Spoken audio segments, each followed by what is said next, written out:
menyaksikan sergap pemirsa dituduh berselingkuh dengan suami orang. Seorang wanita di Makassar, Sulawesi Selatan menjadi korban penganiayaan hingga alami luka tusukan. Pelaku emosi menduga korban berselingkuh dengan suaminya.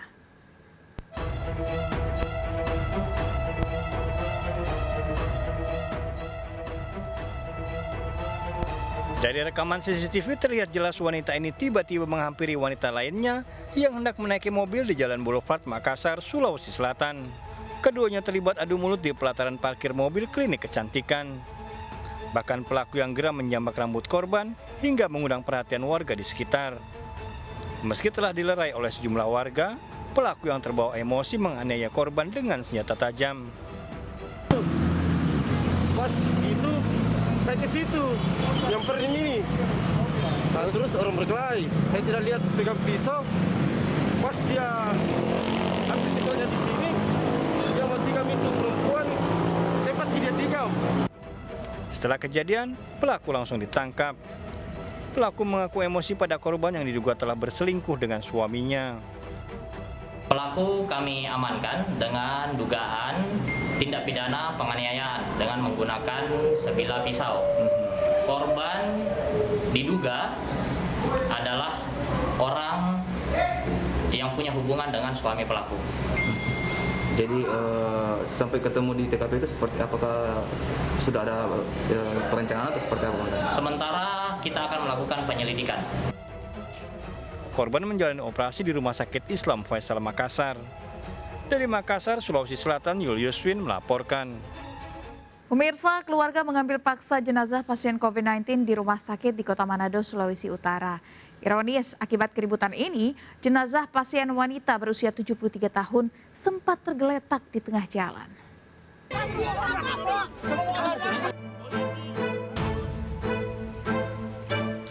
Keluarga mengambil paksa jenazah pasien terkonfirmasi positif COVID-19 dari Rumah Sakit Manado Medical Center, Kota Manado, Sulawesi Utara. Keluarga bahkan menggotong jenazah hingga ke depan rumah sakit. Polisi berupaya menghadang warga dan sempat saling dorong. Pengambilan paksa jenazah ini terekam kamera video amatir warga dan viral di media sosial. Ironis, akibat keributan ini, jenazah pasien wanita 73 tahun ini sempat tergeletak di tengah jalan. Setelah beberapa jam keluarga dan polisi terlibat perdebatan, jenazah akhirnya dibawa kembali ke rumah sakit untuk persiapan pemakaman. Berawal dari ketidakpuasan keluarga menerima penjelasan atau edukasi dari pihak rumah sakit bahwasanya pasien dinyatakan berdasarkan hasil lab terkonfirmasi positif COVID-19. Sehingga karena keluarga tidak mau menerima, mereka berusaha mengambil paksa jenazah pasien dari rumah sakit. Jenazah pasien telah dimakamkan di TPU Kelurahan Buka sesuai protokol COVID-19. Dari Manado, Sulawesi Utara, Jeffrey Langi melaporkan.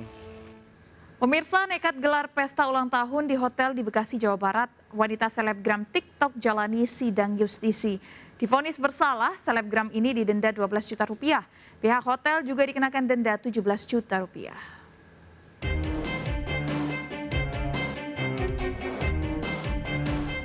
Pasca viral menggelar pesta ulang tahun di sebuah hotel di Bekasi, Jawa Barat, selebgram TikTok Julia Eka Putri atau Jui Putri menghadiri sidang justisi di Kecamatan Bekasi Utara. Jui dinyatakan bersalah telah menggelar pesta ulang tahun di tengah masa PPKM level 4 di salah satu hotel berbintang. Jui pun meminta maaf dan berjanji tidak akan mengulangi perbuatannya. Semoga kedepannya nggak kejadian lagi kayak gini, tidak terulang lagi. Pesan untuk masyarakat, Jui? Ada pesan nggak dari pengalaman ini kamu? Buat masyarakat, Jui? Intinya buat masyarakat jangan ngikutin aku karena aku salah di sini dan tetap jaga jarak dan hindari kerumunan dan patuh kepada protokol kesehatan.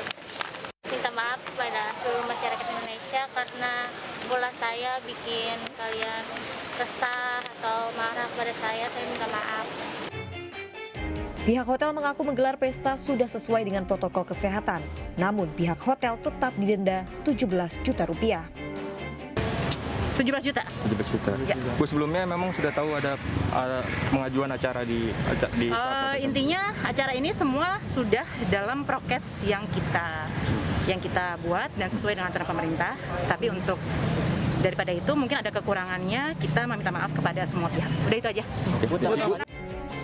Warga diimbau tertib dan tidak menggelar acara yang menimbulkan kerumunan. Dari Bekasi, Jawa Barat, Rahmat Hidayat melaporkan. Seorang wanita lansia di Jagakarsa, Jakarta Selatan tewas dibunuh suaminya sendiri. Pembunuhan terjadi saat korban sedang tidur. Ironis, pelaku merencanakan pembunuhan ini sejak 5 tahun lalu, lantaran cemburu menduga korban berselingkuh.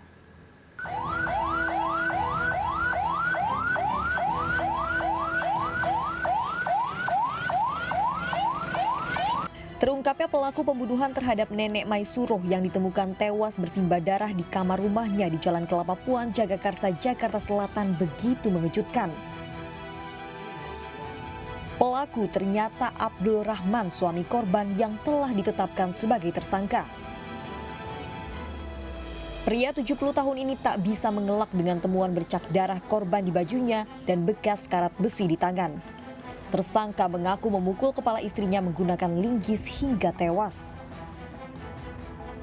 Sebelumnya saat korban ditemukan tewas, pelaku sempat berpura-pura terkejut dan berteriak.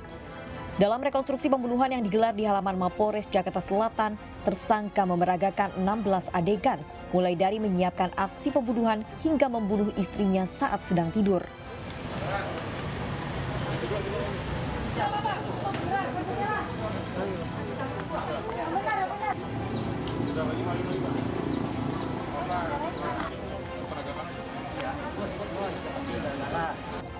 Lebih mengejutkan, kepada polisi tersangka mengaku berencana membunuh istrinya sejak 5 tahun lalu. Paling tidak ada sekitar 4 sampai dengan 5 adegan inti yang bisa menunjukkan bahwa perbuatan pembunuhan secara berencana tersebut memang terjadi dan bisa kita munculkan alat buktinya. Saya kira seperti itu. Bapak dari 3 anak dan 6 cucu ini mengaku merencanakan pembunuhan lantaran cemburu, menduga sang istri berselingkuh dengan pria lain.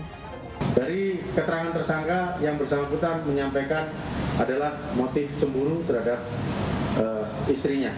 Karena beberapa kali ditemui terlihat mesra dengan seseorang atau beberapa orang. Untuk kepentingan penyidikan, disita 1 linggis yang digunakan pelaku menghabisi nyawa istrinya.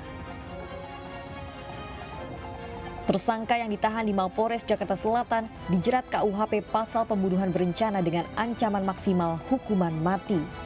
Dari Jakarta, Helmi Sejangbati dan Sofyan Firdaus melaporkan. Dan pemirsa, kita akhiri perjumpaan kita dalam berita kriminal sergap edisi hari ini. Ingat, kejahatan mengintai di sekitar Anda, selalu waspada. Taati protokol kesehatan termasuk memakai masker, jaga kesehatan Anda dan keluarga.